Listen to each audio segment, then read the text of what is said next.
Hello everyone, myself Hemar sir. Today we discuss about the class 12th chemistry chapter solution, and today topic is the solubility of solid in a liquid. आज की इस lecture में student हम लोग discuss करेंगे solubility of solid in a liquid. एक solubility की solubility को डिस्कस करेंगे किसमें, लिक्विड में. इसको समझ लीजिए आप. अगर यहाँ पे इन अ लिक्विड की बात किया है, इसका मतलब जो हमारे पास सॉल्वेंट होगा स्टूडेंट, सॉल्वेंट वो होगा लिक्विड. क्या होगा? लिक्विड. और सॉल्युबिलिटी ऑफ सॉलिड की अगर यहाँ बात किया, ऑफ सॉलिड की बात किया, तो इसमें हमारे पास क्या होगा? सॉल्यूट. हमारे पास क्या होगा? सॉलिड.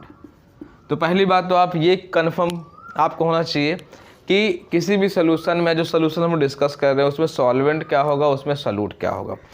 चलिए आइए एक एग्जांपल को हम लोग डिस्कस करते हैं. जब इस एग्जांपल को हम लोग यहाँ पे देखते हैं कि जिस एग्जांपल को हमको डिस्कस करना है, हम डिस्कस करते हैं sugar in water. Sugar in water मतलब कहने का मतलब क्या है, ये शुगर जो हमारे पास क्या हो जाएगा? सॉल्यूट हो जाएगा, और वाटर हमारे पास क्या हो जाएगा? सॉल्वेंट. चलिए इसको बनाते हैं हम लोग यहाँ पे.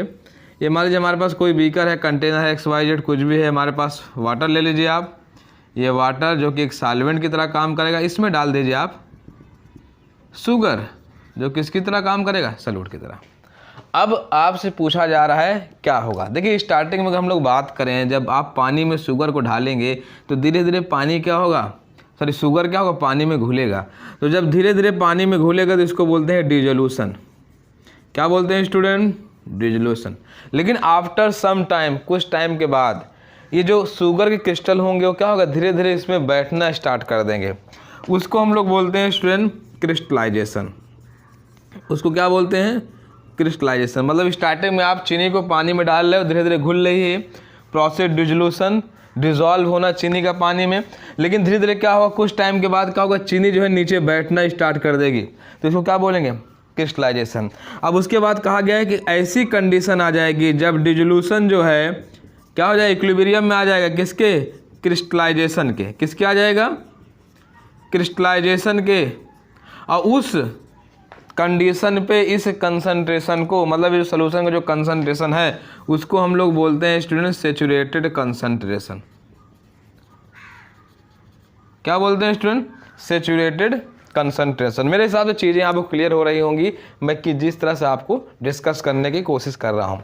अब आपसे कहा जा रहा है कि जब किसी सॉलिड को किसी लिक्विड में डालते हैं, किसी शुगर को किसी पानी में डालते हैं, तो इसमें इफेक्ट आपको बताना है. और इफेक्ट जनरली हम लोग यहाँ पे देखेंगे दो. एक देखेंगे टेम्परेचर का इफेक्ट. इसका इफेक्ट देखेंगे. पहला हमारे पास आएगा स्टूडेंट टेम्परेचर. क्या आएगा? टेम्परेचर. और दूसरा इफेक्ट हमारे पास क्या आ जाएगा? प्रेशर. टेम्परेचर के केस में स्टूडेंट ये कहा जाता है कि अगर आप इसकी बात करें तो कहा जाता है कि अगर टेम्परेचर इंक्रीजेज या टेम्परेचर डायरेक्टली प्रोपोर्शनल होता है जो है किसके? Solubility of solid in liquid.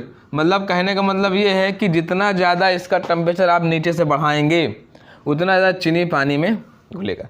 लेकिन यहाँ पे भी NCERT ने दो कहानी डिस्कस की है. कहानी डिस्कस ये की है, मान लीजिए सपोज दैट जो आप यहाँ प्रोसेस करा रहे हैं, शुगर और वाटर के अलावा कोई और प्रोसेस हो, मान लो एक्जोथर्मिक हो या एंडोथर्मिक हो, तब वहाँ की कहानी बोला गया है कि टेम्परेचर इन्वर्सली प्रोपोर्शन होगा किसके? एक्जोथर्मिक के रिएक्शन के. और टेम्परेचर डायरेक्टली प्रोपोर्शन होगा किसके? एंडोथर्मिक रिएक्शन के. यह पैरामीटर थोड़ा सा स्टूडेंट ध्यान रखिएगा, बहुत इंपॉर्टेंट है एग्जाम के पॉइंट ऑफ व्यू से.